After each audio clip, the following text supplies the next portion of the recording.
Attraction കിട്ടാനായിരിക്കും തോർത്ത് മാറ്റാൻ പറഞ്ഞത്.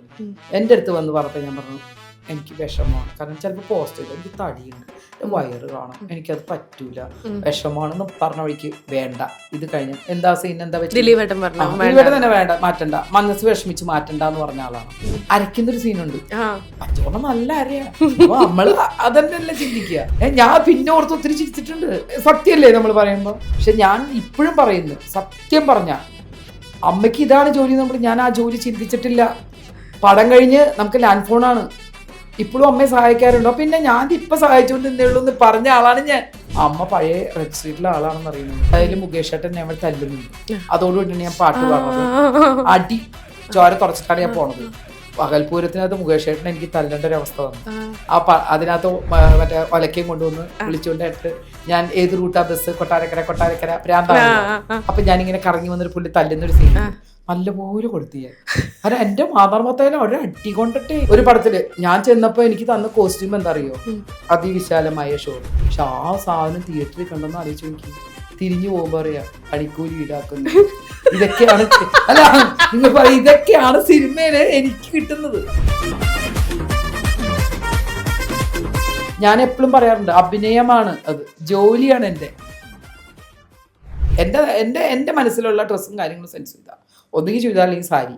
എന്നെ കൊണ്ട് വേറെ ഒരു ഫംഗ്ഷനും ഞാൻ വേറെ ഒരു ഡ്രസ്സിൽ ഞാൻ പോകാറില്ല. സ്ത്രീ സൗന്ദര്യം ശരിക്കും പറഞ്ഞാൽ ആസ്വദിക്കുന്നതുകൊണ്ട് ഒരു തെറ്റുമില്ല. നല്ല സുന്ദരികളെ കണ്ട നമ്മൾ പെണ്ണുങ്ങൾ നോക്കില്ല, നമ്മൾ പറയില്ലേ പക്ഷെ എന്ത് ഭംഗിയല്ലേ അവർ സെറ്റ് എടുത്തിട്ട് പോണതാണ്, സാരി എടുത്തിട്ട് എന്തോ. അപ്പൊ പിന്നെ ആണുങ്ങൾക്ക് എന്താ നോക്കിയാലാണോ കുറ്റം? ഇത് ആണുങ്ങൾ പറയുമ്പോഴും ഈ പെണ്ണുങ്ങൾ പറയുമ്പോഴുള്ള വ്യത്യാസമാണ്. നമ്മൾ പറയുമ്പോൾ നമ്മുടെ ജെൻഡറിനെ തന്നെയാണല്ലോ പറയുന്നത്, അപ്പൊ പിന്നെ പ്രശ്നം വരുന്നില്ല. നമ്മൾ ആണുങ്ങൾ നോക്കാറില്ലേ? ഞാൻ നോക്കാറുണ്ടല്ലോ. നല്ല ഭംഗിയായിട്ട് നല്ല ടാറ്റു ഒക്കെ അടിച്ച് നല്ല പയ്യന്മാരും, എന്ത് ഭംഗിയല്ലേ അവൻ്റെ ഡ്രസ്സിങ് നോക്കിക്കുക, അവൻ്റെ വാച്ച്. ഞാൻ പറയാറുണ്ട് അവൻ്റെ ഷർട്ട് കൊള്ളാം, അവനിട്ടിരിക്കുന്ന ടീഷർട്ട് കൊള്ളാം കേട്ടോ, കയ്യാവുമ്പോൾ ഇങ്ങനെ വെക്കണം കേട്ടോ. ഞാൻ പറയാറുണ്ട്, നമുക്ക് ആണുങ്ങളുടെ സൗന്ദര്യം ആസ്വദിക്കാനുള്ളതല്ലേ, എന്താ കുഴപ്പം എന്ന് വെച്ചാൽ ഞാൻ ആരുടെ കൂടെ പോവോ? അപ്പൊ പെണ്ണുങ്ങളെ സൗന്ദര്യം ആസ്വദിക്കാനുള്ളതൊക്കെ തന്നെ നോക്കാം. കണ്ണുണ്ട്, നമ്മുടെ കണ്ണ് എവിടെയാ നോക്കുക, കാര്യങ്ങളൊക്കെ ഉണ്ട്. നമ്മൾ കണ്ണ് കാണിക്കാൻ വേണ്ടി കാണിക്കുമ്പോഴാണ് ഈ പ്രശ്നം വന്നത്. നമ്മൾ സ്ത്രീകളെ തന്നെയാണ് ഏറ്റവും കൂടുതൽ മോശമാക്കുന്നത്, സ്ത്രീകൾ തന്നെയാണ് അല്ലേ? ഇങ്ങനെ വൾഗർ ഡ്രസ്സും അതൊക്കെ ഇട്ട് ചെല്ലുമ്പോൾ നമ്മുടെ മനസ്സിൽ ഈ സ്ത്രീ എന്ത് സ്ത്രീയാന്ന് നമുക്ക് തോന്നിയിട്ടില്ലേ? എനിക്ക് തോന്നിയിട്ടുണ്ട്. ഇവർക്കൊന്നും വേറെ എത്ര കണ്ടാലും എത്ര കമന്റ് കണ്ടാലും, ഞാൻ പറഞ്ഞിട്ടുണ്ട് എന്നെ കുറിച്ചായാലും മോശം കമന്റ് ഇട്ട് ഞാൻ പ്രാകുന്നു. ഒരു ഇന്റർവ്യൂവിൽ ഞാൻ പറഞ്ഞിട്ടുണ്ട്. കാരണം എന്താ അറിയോ, എനിക്ക് ഭയങ്കര വിഷമമാണ് അത് കാണുമ്പോൾ. അപ്പൊ ഞാൻ എന്ത് ചെയ്യാം, ഉള്ളൊരു പറയും ഇവൻ എന്ത് നശിക്കട്ടെ എന്നൊക്കെ ഞാൻ പറയും. അതെന്റെ വിഷമമാണ്. അപ്പൊ ഞാൻ എന്ത് ചെയ്യും, അവൻ പറഞ്ഞ പോയിന്റ് നോക്കും, ഞാൻ എന്ത് തെറ്റാ അതിൽ ചെയ്തിരിക്കുന്നത്, ഡ്രസ്സിങ് സെൻസ് ആണോ അല്ലെങ്കിൽ പൊട്ടുകുത്തി എന്താണ്, ഞാൻ ആ സാധനം മാറ്റാൻ നോക്കും. അതാണ് ചെയ്യേണ്ടത്. ഇപ്പൊ ഈ ആളുകൾ ഇങ്ങനെ സംസാരിക്കുമ്പോഴത്തേനും പല ആൾക്കാരും ചിന്തിക്കും നാട്ടുകാരൊന്നും നോക്കിയിട്ട് നമുക്ക് ജീവിക്കാൻ പറ്റില്ല. അതെല്ലാവരും പറയാറുണ്ട്. എന്റെ സ്വാതന്ത്ര്യം, എന്റെ ഡ്രസ്സിങ് എല്ലാം ഇട്ടോട്ടെ, ഒരു പരിധിയാണ് അതിനൊക്കെ. എത്രയോ പേര് ഞാൻ ചോദിക്കട്ടെ, ഷോർട്ട് സ്ലീവ്ലെസ് ഡ്രസ്സും അന്തസ്സായിട്ട് ഇട്ടിട്ട് വരുന്നുണ്ട്. എന്തെങ്കിലും വൃത്തിയായിട്ട് തോന്നാറുണ്ടോ? ഇത് നമ്മുടെ ഇവിടം വരെ വെട്ടി ഇങ്ങനെ ആക്കിയും പുറം മുഴുവൻ കാണിച്ചും ഇങ്ങനെയൊക്കെ വരുമ്പോഴാണ് ജനങ്ങൾ അതുകൊണ്ട് കൂടുതൽ ഫങ്ഷൻ കിട്ടുന്നൊന്നും അല്ല. അത് അവർക്കെന്നാലും നമ്മൾ സ്ത്രീയാണെന്നുള്ള ചിന്ത, പൈസ ഉണ്ടാക്കുകയാണെങ്കിലും ഒരു സ്ത്രീ ചിന്തിക്കണം ഏത് രീതിയിൽ നമ്മൾ പൈസ ഉണ്ടാക്കാമെന്ന്. അതിനോട് എനിക്ക് യോജിപ്പില്ല കേട്ടോ. ഞാൻ പറയണ ഒറ്റ കാര്യമുള്ളൂ, ഈ ചെയ്യുന്നവരൊക്കെ ആ താഴെ കമൻറ്റ് വായിച്ചിട്ട് ചെയ്യുക, എന്നിട്ടും പിന്നെ ചെയ്തോ. സ്ത്രീകളാണെങ്കിൽ എന്തോരോ ഓപ്ഷൻസ് ആ പൈസ ഉണ്ടാക്കാൻ എന്നൊക്കെ പറഞ്ഞു. ഒന്നും വേണ്ട, ഇപ്പം എന്താ ഓപ്ഷൻ ഉള്ളത്? വെറുതെ ഓൺലൈനിൽ കഴിഞ്ഞ് 4 ചുരിദാർ കിട്ടാൽ മതി, കാശായി ഇല്ലേ? ഭർത്താവിൻ്റെ മുമ്പിൽ ഒരു സാരിക്ക് കൈ നീട്ടണ്ട. ഓൺലൈനിൽ നിന്ന് ഇൻസ്റ്റ കയറിയിട്ടതേ 250 രൂപ ഇത്രയേ ഉള്ളൂ, നിങ്ങൾക്ക് ആവശ്യമുണ്ടോ, കൊറിയർ അയച്ചു തരാമെന്ന് പറഞ്ഞാൽ 300 രൂപ ഡ്രസ്സ് 50 രൂപ കിട്ടിയാൽ മതി. 250 രൂപ ഡ്രസ്സ് 300 രൂപ കയറ്റി വിട്ട് 50 രൂപ വെച്ച് ഒരു ഡ്രസ്സിന് കിട്ടും ഇല്ലേ? പൈസ ഉണ്ടാക്കാൻ അതൊക്കെ ധാരാളം മതി. നമുക്കിനി ചീത്ത വഴികൾ ആർക്കും വേണ്ട. ചീത്ത വഴികളിലെ കൂടെ സഞ്ചരിക്കരുതെന്നേ ഞാൻ പറയണം. അതുകൊണ്ട് ഒരു കാര്യമില്ല, നമുക്ക് വിഷമിക്കാൻ നല്ലത് എന്ത് കാര്യമുള്ളത്? അവസാനം പ്രശ്നങ്ങളാക്കുക, എന്നിട്ട് അവനെ കൊല്ലുക, ഇതാണ് പറയണം. അല്ല, അതാണ് സത്യം. വെറുതെ ഓരോ പ്രശ്നങ്ങൾ കൂടുതലുണ്ടാക്കി ഒരു വർഷം കഴിഞ്ഞ് അയാളെ പ്രശ്നമായിട്ട് അയാളെ വെള്ളം അടിപ്പിച്ച് ആ കുടുംബം നശിപ്പിച്ച് ആ ഫാമിലി ഇല്ലാണ്ടാക്കുക. അതുകൊണ്ട് എന്ത് ഗുണമുണ്ട്? ആ പാവപ്പെട്ട സ്ത്രീകളോ ഭാര്യ അമ്മയൊക്കെയോ കുട്ടി വളർന്നു വന്നാലൊക്കെ അതൊന്നും ചിന്തിക്കണം. ഈ ചേച്ചിയുടെ ആ ഒരു ഐഡിയോളജി, ആ ഒരു കാര്യങ്ങൾ തന്നെയാണോ ചേട്ടൻ്റെയും അനൂപേട്ടൻ്റെയും ഒരു വ്യൂ? അനൂപേട്ടൻ്റെ വ്യൂ എനിക്ക് ഒന്നും പറയാന്ന് വെച്ചാൽ അത് അദ്ദേഹത്തിൽ ഒതുങ്ങി അദ്ദേഹത്തിന്റെ കാര്യങ്ങൾ നോക്കി. നിങ്ങൾ ഷെയർ ചെയ്യാറുണ്ട് എന്തെങ്കിലും കാര്യങ്ങൾ പറഞ്ഞിട്ട് അങ്ങോട്ടും ഇങ്ങോട്ടും അഭിപ്രായങ്ങൾ ഷെയർ ചെയ്യാറുണ്ട്? ഇല്ല, പണ്ട് എപ്പോഴും പറയാറുണ്ട് എന്തെങ്കിലുമൊക്കെ പൊട്ടത്തരങ്ങൾ കാണിക്കുന്നതാണ് സ്ക്രിപ്റ്റ് ആവണമെന്ന് പറയും. ഞാൻ എന്തെങ്കിലുമൊക്കെ എനിക്ക് ഇത്തിരി പൊട്ടത്തരങ്ങളൊക്കെ ഉണ്ടില്ലെന്ന് ഞാൻ പറയുന്നില്ല. അതൊക്കെ പണ്ട് പരിഭവം പറഞ്ഞത് സ്ക്രിപ്റ്റായി വന്നിട്ടുണ്ട്. ചെറിയ ചെറിയ കാര്യങ്ങൾ അതൊക്കെ വന്നിട്ടുണ്ട്. നിങ്ങളുടെ പ്രണയം എങ്ങനെയാണ്? കുറെ സ്ഥലത്തൊക്കെ പറഞ്ഞിട്ടുണ്ട്. എന്നാലും അങ്ങനെ ഞാൻ പറയട്ടെ, പ്രണയം എന്ന് പറഞ്ഞാൽ അങ്ങനെ ഒരു ഇതല്ല. ഒരു ഫോൺ ഫ്രീ ആയിരുന്ന ഒരു സമയം, പിന്നെ ഞാൻ കല്യാണമേ വേണ്ടാന്ന് വെച്ചിരിക്കുന്ന ഒരു സമയം. അതെന്താ ചേച്ചി അങ്ങനെ? എനിക്ക് ഈ പ്രശ്നങ്ങളൊക്കെ വന്നപ്പോൾ ഞാൻ അങ്ങനെ ഒരു വലിയൊരു വിഷമം ഞാൻ പിന്നെ കല്യാണം വേണ്ട, അഭിനയമാണ് എൻ്റെ ജീവിതം എന്നുള്ള ചിന്താഗതിയിൽ പോയിക്കൊണ്ടിരുന്നപ്പോഴാണ് അനൂപ് പരിഭവം പാർവതി എഴുതാൻ വരുന്നത്. സ്ക്രിപ്റ്റ് റീറൈറ്റ് ചെയ്യാൻ വന്നാണ് ആള്. കൃഷ്ണ പൂജപ്പുര ആയിരുന്നു റൈറ്റർ. അങ്ങനെ വന്നു, അവിടെ വെച്ച് പരിചയപ്പെട്ടു, സംസാരിക്കലൊക്കെ ആയി. പക്ഷെ ഒരിക്കലും ഞാൻ അനൂപ് എന്ന് പറഞ്ഞൊരു വ്യക്തി കല്യാണം എന്നൊന്നും ചിന്തിച്ചിട്ടേ ഉണ്ടായില്ല. അപ്പൊ എന്നോട് ചോദിക്കുമ്പോഴേ പറയാണ്ട് എനിക്ക് കല്യാണം വേണം, എനിക്ക് ഇഷ്ടമല്ല, എനിക്ക് താല്പര്യമില്ല എന്ന് പറഞ്ഞാൽ ഒഴിഞ്ഞതാ. പിന്നെ കാലക്രമേണ എന്നെ മനസ്സിലാക്കി ഇതൊക്കെ ആയി കഴിഞ്ഞപ്പോഴായിരിക്കും അദ്ദേഹത്തിന് എന്നോട് ഇഷ്ടം തോന്നി. അങ്ങനെ വീട്ടിൽ പറഞ്ഞു. ഞാൻ പറഞ്ഞു ആയിക്കോട്ടെ, വീട്ടുകാരെ അംഗീകരിക്കാതെ ഒരു കാര്യം. കാരണം ഞാൻ ഇത്രയും പ്രശ്നങ്ങളൊക്കെ കേട്ട് നിൽക്കുന്ന ഒരു സമയം. പിന്നെ എൻ്റെ ക്യാരക്ടർ ചെയ്തിരിക്കുന്ന കുറച്ച് നെഗറ്റീവ് ക്യാരക്ടേഴ്സ് ഒക്കെ ഒത്തിരി ചെയ്തിട്ടുണ്ട്. അപ്പം അതൊക്കെയാണ് നമ്മുടെ സാധാരണ നാട്ടിൽ അവർ ചേർത്തല എന്ന് പറഞ്ഞ സ്ഥലത്ത് കാണുക. അപ്പോൾ അതിന് എല്ലാവരും വിപരീതം പറയുമ്പോൾ കുടുംബമില്ലാതെ ഒരു കല്യാണം നടത്താൻ പറഞ്ഞാൽ എന്നെ സംബന്ധിച്ച് ഞാൻ ഒരിക്കലും ചെയ്യില്ല. കാരണം എന്താ അറിയോ, ആ മോനെ ഒരുപാട് സ്നേഹിക്കുന്ന ഒരു അച്ഛനും അമ്മയാണ്. അത്രയും ഇഷ്ടമാണ് അമ്മയ്ക്ക് മോനെ. ചേച്ചിയുണ്ട്, ചേച്ചിയുടെ ഫാമിലി നല്ല കുറച്ച് ഇതുള്ള ഫാമിലിയാണ്. അവർക്കൊരു ബുദ്ധിമുട്ടുണ്ടാക്കുന്ന ഒന്നും നമ്മൾ അങ്ങനെ ചെയ്ത് പൊയ്ക്കൂടാ, അവരെ അത് ബാധിക്കുമല്ലോ എന്നുള്ള ചിന്തയുള്ളതുകൊണ്ട് സംസാരിച്ചു, കണ്ടു, ഇഷ്ടപ്പെട്ടിട്ടാണ് എല്ലാവരും ചേർന്ന് നടത്തിയ ഒരു കല്യാണം തന്നെ. പിന്നെ പ്രണയം എന്ന് പറഞ്ഞാൽ ഒരു നിശ്ചയം 6 മാസമൊക്കെ എല്ലാ കാര്യങ്ങളും പറഞ്ഞ് മനസ്സിലാക്കി. ഇങ്ങനെ ഇങ്ങനെ പ്രശ്നങ്ങളാണ് ഒക്കെ പറഞ്ഞ് മനസ്സിലാക്കിയ പിന്നെയാണ് കല്യാണം വന്നത്. ഇപ്പോൾ പല കാര്യങ്ങളും ഇങ്ങനെ തുറന്നു പറയുമ്പോഴേക്കും ഈ തുറന്നു പറച്ചിലുകൾ നടത്തുമ്പോഴേക്കും കുറേ ബന്ധങ്ങൾ നഷ്ടമാകുന്നു എന്നുള്ളൊരു കാര്യങ്ങൾ പല ആൾക്കാരും പറഞ്ഞു കേൾക്കാറുണ്ട്. ചേച്ചിയുടെ ലൈഫിൽ അങ്ങനെ എന്തെങ്കിലും അനുഭവങ്ങളുണ്ടോ? ഞാനിപ്പോൾ ഇത് തുറന്നു പറഞ്ഞുകൊണ്ട് എനിക്ക് ബന്ധങ്ങൾ കൂടുതൽ കിട്ടുക ചെയ്യുന്നത്. ആണോ? അതെ, എനിക്കൊന്നും നഷ്ടമായിട്ടില്ല. ഞാൻ പറയില്ലേ, ഞാൻ അങ്ങനെ എനിക്ക് എന്തെങ്കിലും ഒരു പ്രശ്നമുള്ള ഒരാളാണെങ്കിൽ അത് പറഞ്ഞ് ക്ലിയർ ചെയ്യും. പിന്നെ ഒരുപാട് പേര് അല്ലാതെ ഒരുപാട് കാര്യങ്ങൾ പുറത്തുനിന്ന് പറയുന്നുണ്ടാവും എന്നെക്കുറിച്ച് വളരെ മോശം. ഇപ്പോൾ സത്യം പറഞ്ഞാൽ ഒരാളെ പോലും നമുക്ക് പരിചയപ്പെടുത്താൻ പോലും പറ്റാത്ത അവസ്ഥയിലാണ് നിൽക്കുന്നത്. ഞാൻ ലേഡീസിന് ഒരിക്കലും ഒരു സ്ത്രീയെ കുറ്റം പറയാറോ അവരുടെ സൈഡിൽ നിൽക്കാതെ ഇരിക്കുന്ന ആളല്ല. പക്ഷെ എനിക്ക് ചിലതെല്ലാം ഞാൻ മനസ്സിലാക്കിയപ്പോൾ എനിക്ക് കുറേ ബന്ധങ്ങൾ മാറ്റേണ്ടി വന്നു. കാരണം നമ്മൾ നല്ലതെന്ന് പറഞ്ഞ് ചെയ്യുന്ന മുഴുവൻ നമുക്ക് വരുന്നത് ദോഷമായിട്ടാണ്. കാരണം നമ്മൾ ഇപ്പം ഞാനൊരാളെ പരിചയപ്പെടുത്തി അവർ പെരുമാറുന്ന എന്താവും എന്നുള്ളത് എനിക്കറിയില്ല. അവരുടെ പാടായി കുറേ നാളായിട്ട് അത് ഇങ്ങനെ ഒരു പ്രശ്നം ഉണ്ടായിട്ടൊന്നും എനിക്കൊന്നും ചെയ്യാം. അപ്പം എന്ത് ചെയ്യണം? പരിചയപ്പെടുത്താതിരിക്കുക. ഞാനും അല്ലേ, നമ്മൾ കിട്ടിയ അനുഭവം മുഴുവൻ അതാ. നമ്മൾ ആരെ പരിചയപ്പെടുത്തുന്നോ അവരായിട്ട് പോയി പിന്നെ നമ്മൾക്കാണ് അതിൻ്റെ ടാർജറ്റ് വരുന്നത്. നമ്മൾ അറിയ പോലും ഉണ്ടാവില്ല, മനസ്സാവാച അറിയാത്ത കാര്യമായിരിക്കും. മാക്സിമം ഈ കണക്ഷൻസ് കൊടുക്കുന്ന പരിപാടി വേണ്ട. എനിക്ക് ആരുമില്ല. ഞാൻ പറയാം, എന്നോട് ആരും എന്തെങ്കിലും ചോദിച്ചാൽ അയ്യോ എനിക്ക് അതായിട്ട് യാതൊരു പരിചയമില്ല, എനിക്ക് ആരും പരിചയപ്പെടുത്താനും താല്പര്യം, എന്നെ ആരും പരിചയപ്പെടും വേണ്ട. എനിക്ക് പരിചയമുള്ളവർ എൻ്റെ കൂടെ നിന്നോട്ടെ, മറ്റുള്ളവർക്ക് ഷെയർ വേണ്ട. അതായത് അവര് വിചാരിക്കുന്നത് പോസിറ്റീവ്നെസ് കൊണ്ടായിരിക്കും എന്നുള്ളതൊക്കെ വിചാരിക്കും കേട്ടോ. എൻ്റെ അടുത്ത് അങ്ങനെയൊക്കെ പറഞ്ഞിട്ടുണ്ട്. പക്ഷെ എന്താ പറയുക, നമ്മള് പരിചയപ്പെടുത്തി കഴിഞ്ഞാൽ പിന്നെ നമ്മൾ അറിയുന്നില്ല, പിന്നെ അവരെ പിന്നെ നമ്മള് കുറ്റക്കാരായി. എന്തിനാ നമ്മള് വെറുതെ വടി കൊടുത്ത് അടി പിടിക്കണ്ടല്ലോ. അതുകൊണ്ട് ഞാൻ ഇപ്പൊ എന്ത് വിളിച്ചാലോ അയ്യോ ശരി സന്തോഷം ഓക്കെ കഴിഞ്ഞു, അത്രയേ ഉള്ളൂ. ഇപ്പൊ ഈ വിവാദങ്ങളിലൊക്കെ പെടുമ്പോഴേക്കും ചേട്ടൻ എന്താ പറയാ അനൂപേട്ടൻ? അത് ഞാൻ പറഞ്ഞില്ലേ, എൻ്റെ മനസ്സിൽ ഇപ്പോഴും വിഷമമുള്ളത് ഈ വിവാദം എന്ന് പറഞ്ഞാൽ അങ്ങനെയല്ല. കുറച്ച് പ്രശ്നങ്ങളും ഞാൻ പറഞ്ഞില്ലേ, കുറച്ച് ബിസിനസ് കാര്യമായിട്ട് സാമ്പത്തികമായിട്ടുള്ള ഒരുപാട് വിഷയങ്ങൾ ഒത്തിരി കാര്യങ്ങളൊക്കെ എനിക്ക് സംഭവിച്ചു. ചെയ്യേണ്ടെന്ന് എന്നോട് പറഞ്ഞതാണ്. അപ്പം ഞാൻ വെറുതെ ഇരിക്കാനുള്ള മടി കൊണ്ട് സിനിമ കുറവായിരുന്നു. അപ്പോൾ ആ ഒരു മടി കൊണ്ടാണ് ഞാൻ എന്തെങ്കിലുമൊക്കെ കാര്യങ്ങൾ ചെയ്ത് അതെല്ലാം അബദ്ധത്തിൽ പോയി. അങ്ങനെ കുറേ സാമ്പത്തിക നഷ്ടം വന്നു. പക്ഷേ നമുക്ക് നഷ്ടം വന്ന ഒരാൾ പോലും ഇപ്പം ഇത് കേൾക്കുമ്പോൾ എല്ലാവരും പറയെങ്കിലും ഒരാൾ മുന്നിട്ട് വന്നിട്ട് പറയാണ് ചേച്ചിക്ക് നഷ്ടമുണ്ടോ, ശരി ഞാൻ ഒന്ന് ഹെൽപ്പ് ചെയ്യാം, എനിക്ക് ഇന്നെ പോലെ ചെയ്ത് കുറച്ച് പൈസയായിട്ട് അടച്ചു തന്നാൽ മതി. അല്ലാത്ത രീതിയിൽ നമുക്ക് പോകാനായിട്ട് നിസ്സാര സമയം കൊണ്ട് എൻ്റെ ബാധ്യതയെ തീർത്തിട്ടുണ്ടാവും. പക്ഷെ ഞാൻ അങ്ങനെ പോകുന്ന ഒരാളല്ല. ഞാൻ എൻ്റെ വർക്കിൽ നിന്ന് കിട്ടുന്നതുകൊണ്ടും ഓരോ ഇപ്പോൾ പ്രോഗ്രാം ഇതെല്ലാം ചെയ്യുന്നതുകൊണ്ട് കിട്ടുന്നതുകൊണ്ട് ഓരോന്ന് തീർത്തുകൊണ്ടിരിക്കുന്ന ആളാണ്. എൻ്റെ കുടുംബത്തിൽ നിന്ന് ഒന്നും എടുത്ത് തീർക്കുന്നതല്ല, കഷ്ടപ്പെട്ട് തന്നെയാണ് ഞാൻ ജോലി ചെയ്ത് തന്നെയാണ്. പക്ഷെ എനിക്ക് വേറൊരു വഴിക്ക് പോകുന്നൊരു സ്ത്രീയാണ് ഞാനെങ്കിൽ എനിക്ക് ആ പാത തിരഞ്ഞെടുത്തിട്ടുണ്ടെങ്കിൽ ഇന്ന് എനിക്ക് കടങ്ങളൊന്നും ഉണ്ടാവില്ല. പക്ഷെ എനിക്ക് ആ വഴിയില്ല, എൻ്റെ സ്ട്രെയിറ്റ് വഴിയാണ്. അത് എൻ്റെ കുടുംബത്തെ മറന്ന് ഞാൻ ഇന്ന് വരെ ഒന്നും ചെയ്തിട്ടില്ല, ചെയ്യൂല. അതിൽ അങ്ങനെ തീരെ പറ്റാത്ത സാഹചര്യം വന്നാൽ ഞാൻ എവിടെയെങ്കിലും പോകും, മരിക്കില്ല. ആത്മഹത്യ ഒന്നിനും ഇതല്ല. പക്ഷെ ഒരുപാട് കാര്യങ്ങൾ പെട്ടുപോയതാണ് ഞാൻ.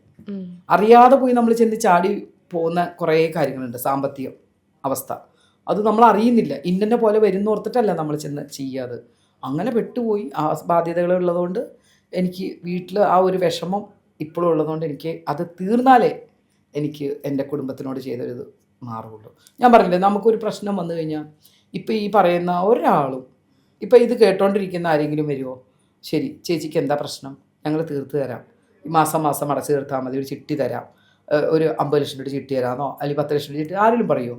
ഇല്ല. എല്ലാവരും ബുദ്ധിമുട്ടൊക്കെ അനുഭവിച്ച് തന്നെയാണ് മുന്നോട്ട് പോകണേ. ഞാൻ ചിലപ്പോൾ ചിലരോട് പറയുമ്പോൾ അവരുടെ ബുദ്ധിമുട്ട് കേൾക്കുമ്പോൾ ഞാൻ എൻ്റെ കയ്യിൽ 1000 രൂപ കൊടുക്കാൻ തോന്നും. സത്യം. അവരുടെ വർത്തമാനം കേൾക്കുമ്പോൾ എന്നെക്കാളും വിഷമം അവർക്കുണ്ട്. പിന്നെ ഞാൻ ആരോട് എന്താ പറയുക? അപ്പം നമ്മുടെ എന്താണ്, നമുക്ക് ജോലി ചെയ്യാനൊരു ദൈവം കഴിവ് തന്നിട്ടുണ്ട്. അത് വെച്ച് ഇപ്പം എനിക്കൊരു തമിഴ് പടമോ തെലുങ്ക് പടമോ കിട്ടിയാൽ തീരാവുന്നേ ഉണ്ടാവുള്ളൂ എൻ്റെ ബാധ്യത. മനസ്സിലായോ? ദൈവം തരും. എപ്പോഴും എന്നെ ലാസ്റ്റ് നിമിഷം ദൈവം കൈ തന്നിട്ടുണ്ട്. അതുപോലെ പ്രതീക്ഷിച്ചാണ് ഞാൻ ഇപ്പോഴും നിൽക്കുന്നത്. മകനോട് പറഞ്ഞു കൊടുക്കാറുള്ള കുറച്ച് കാര്യങ്ങൾ എന്താ? മകനോട് എപ്പോഴും പറയുന്ന ഒറ്റ കാര്യമുള്ളൂ, അച്ചാമ്മ, അപ്പൂപ്പൻ, എൻ്റെ അമ്മ, ഈ 3 പേര്. മോനെ, ഈ 3 പേരെ എപ്പോഴും വിളിക്കുക, സംസാരിക്കുക. അവരെ ഒരിക്കലും ചീത്ത പറയുകയോ എതിരെന്ന് സംസാരിക്കാൻ നിൽക്കരുത്. അവരെ നല്ലപോലെ നോക്കണം എന്നാണ് ഞാൻ എപ്പോഴും എൻ്റെ മോനോട് പറഞ്ഞിട്ടുള്ളത്. പഠിക്കാൻ ഞാൻ പറഞ്ഞാൽ പഠിക്കാൻ SLC പഠിച്ചുകൊണ്ടിരുന്നപ്പോൾ ഞാൻ പറഞ്ഞിട്ടുണ്ട്, മോനെ പാസ്സാവുള്ള മാർക്ക് എൻ്റെ മോൻ വാങ്ങിച്ചെന്നാൽ മതി, 99% എൻ്റെ മോൻ വാങ്ങണ്ട. പിന്നെ ഒരു കാര്യം, ഒരു കാരണവശാലും സ്കൂളിൽ പോയി കഴിഞ്ഞാൽ ഏതെങ്കിലും ഒരു കുട്ടി എന്തെങ്കിലും സിഗരറ്റ് വലിക്കുകയോ അല്ലെങ്കിൽ എന്തെങ്കിലും പറ്റാത്ത രീതിയിൽ കാണുമോ എന്തെങ്കിലും ചെയ്താൽ എൻ്റെ മോൻ ആരോടും പറയരുത്, കണ്ടില്ലെന്ന് വെച്ചോളണം. ഞാൻ പറഞ്ഞു കൊടുത്ത അഡ്വൈസാണ്. കാരണം എന്താ പറയുക, പണ്ട് നമ്മൾ പറയും എന്തുണ്ടെങ്കിലും ആ കുട്ടി രക്ഷപ്പെടാൻ വേണ്ടി അവരുടെ പേരൻസിനോട് പറഞ്ഞാൽ ആ കുട്ടിയെ രക്ഷപ്പെടാം. ഇന്ന് ചെയ്യരുത്. കാരണം ആ പറയുന്ന വ്യക്തിയുടെ ടാർഗറ്റ് എൻ്റെ മോനായിരിക്കും. ഇവനായിരിക്കുമോ സ്കൂളിൽ പറഞ്ഞു കൊടുത്തേ, ടീച്ചറോട് പറഞ്ഞു കൊടുത്തേ. ഒരു കുട്ടി മരിച്ച ഓർമ്മയുണ്ടല്ലോ. നമ്മളപ്പോൾ അതുകൊണ്ട് എൻ്റെ മോനോട് ഞാൻ പറഞ്ഞ, മോനെ ആ സംഭവം മോൻ കണ്ടില്ലെന്ന് വെച്ചേക്കണം, ഒരാളോടും പറയണ്ട. ഇവിടെ എന്നോട് വന്ന് പറയാം മോന്, പക്ഷേ സ്കൂളിൽ ഷെയർ ചെയ്യരുത്. കാരണം ഷെയർ ചെയ്ത് ഇവർ കഴിക്കുന്ന പലതും ആയിരിക്കും. ഈ സിഗരറ്റ് വലിക്കുന്നതാണോ അതിൻ്റെ ഉള്ളിൽ വേറെ നമുക്കറിയാൻ പറ്റില്ല. 10ാം ക്ലാസ്സും പ്രീ ഡിഗ്രിയൊക്കെ ആകുമ്പോൾ അത് കണ്ട് ഇവൻ വിചാരിക്കും എൻ്റെ മോനാണ്, പറഞ്ഞു എന്ന് വിചാരിച്ച കണ്ട് പോയി, അവൻ കാണുന്നത് ഇവർ കണ്ടു എന്നൊക്കെ വന്നു കഴിഞ്ഞാൽ എന്ത് ചെയ്യും? നമുക്ക് എന്താ ഉള്ളത് നമ്മുടെ കുഞ്ഞുങ്ങളെ?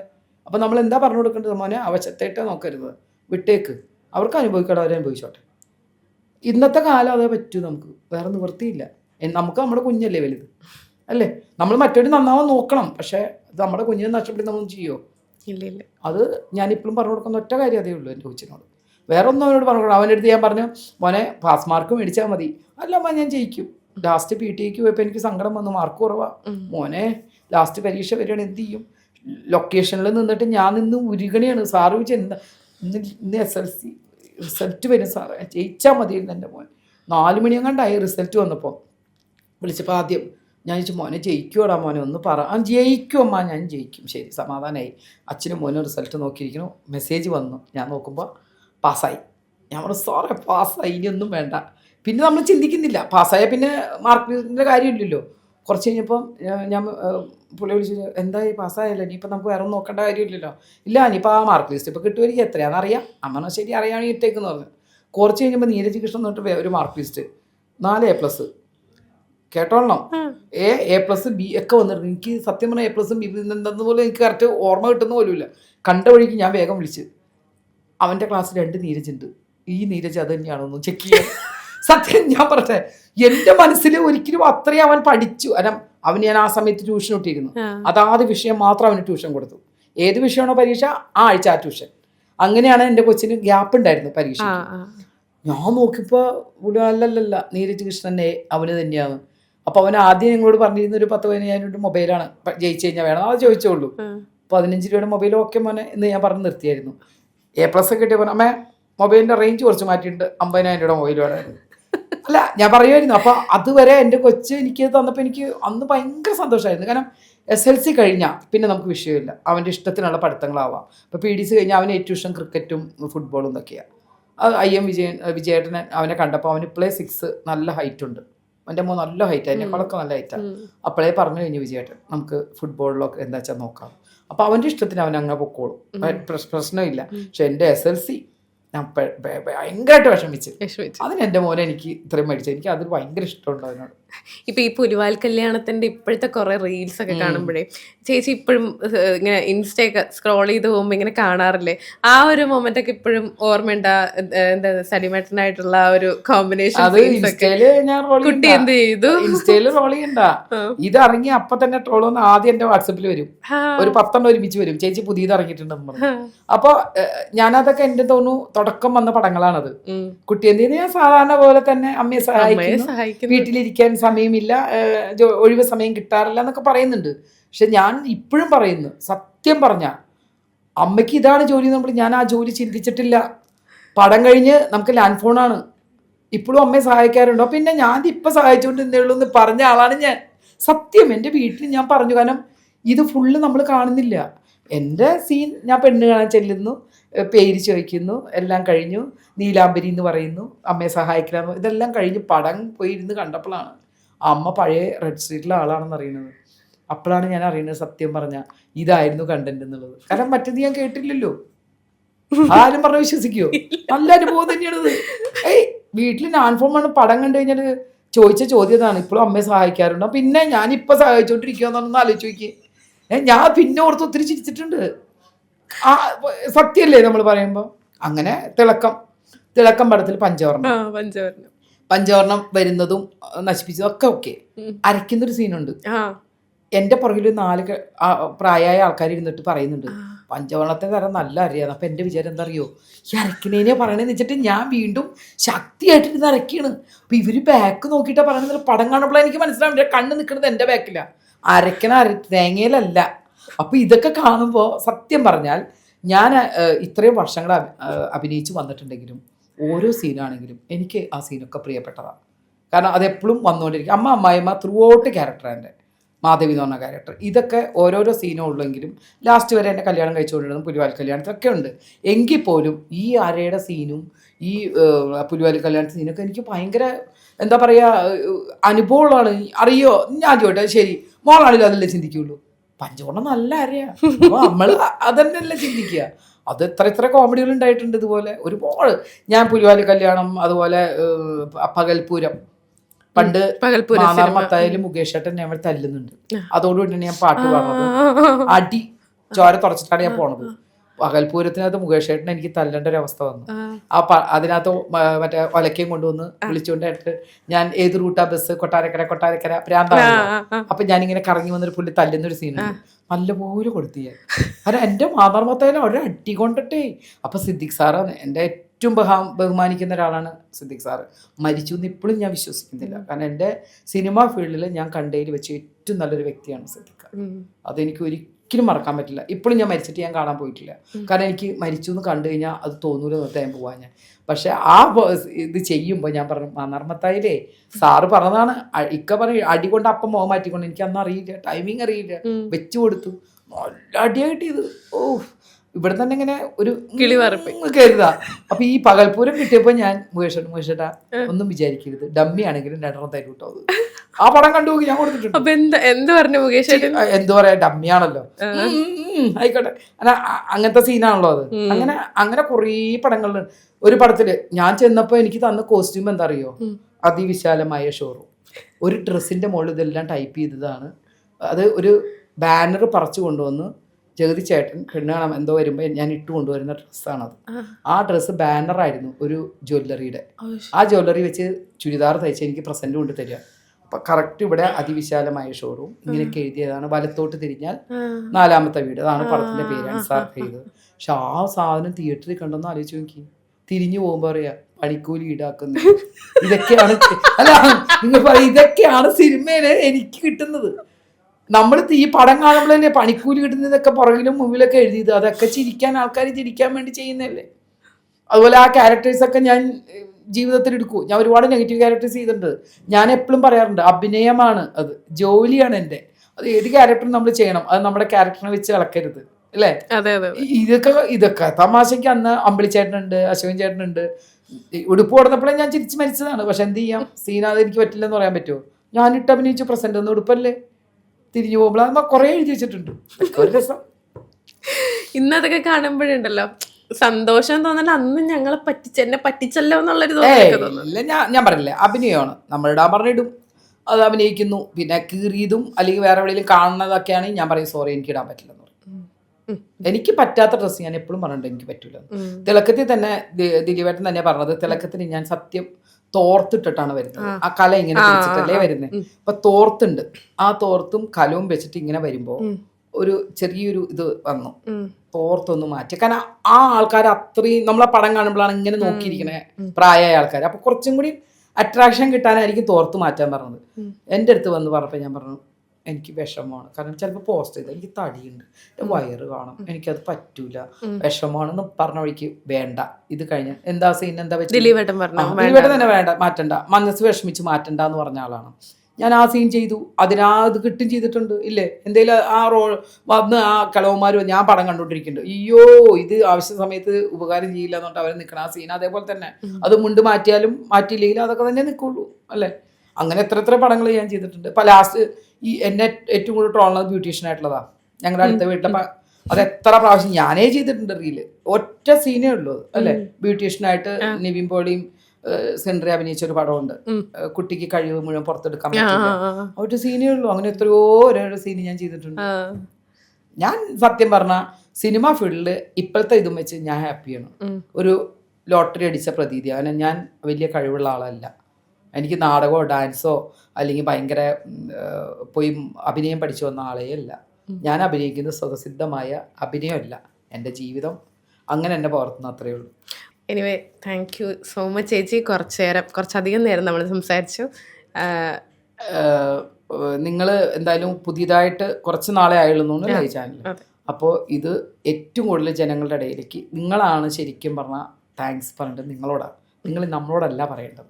കാരണം ഞങ്ങളെപ്പോലുള്ളവരുടെ ഈ അഭിപ്രായങ്ങളും കാര്യങ്ങളൊക്കെ ജനങ്ങളിലേക്ക് എത്തിക്കുന്നത് ഇതുപോലുള്ള ചാനലും ആൾക്കാരും ഓൺലൈൻ ചാനലുകളൊക്കെയാണ്. അപ്പോൾ ചോദ്യം നല്ല രീതിയിൽ ചോദിച്ചിട്ടുണ്ട്, നല്ല ഭാവിയുണ്ട്. അതുകൊണ്ട് നല്ല രീതിയിൽ തന്നെ മുന്നോട്ട് പോട്ടെ. ഈ ചാനൽ ഇങ്ങനെയല്ല, കുറേയും കൂടെ നല്ല രീതിയിൽ റീച്ചായി മുന്നോട്ട് വരട്ടെ എന്ന് എനിക്ക് വലിയ ആഗ്രഹമുണ്ട്. ഇത്ര നേരം എന്നിൽ നിന്നും ഇതുപോലുള്ള കുറേ കാര്യങ്ങൾ, എൻ്റെ മനസ്സിൽ ഇതുവരെ ചോദിക്കാത്ത കുറേ കാര്യങ്ങൾ എല്ലാം മോള് ചോദിച്ചതിന് വളരെ സന്തോഷം.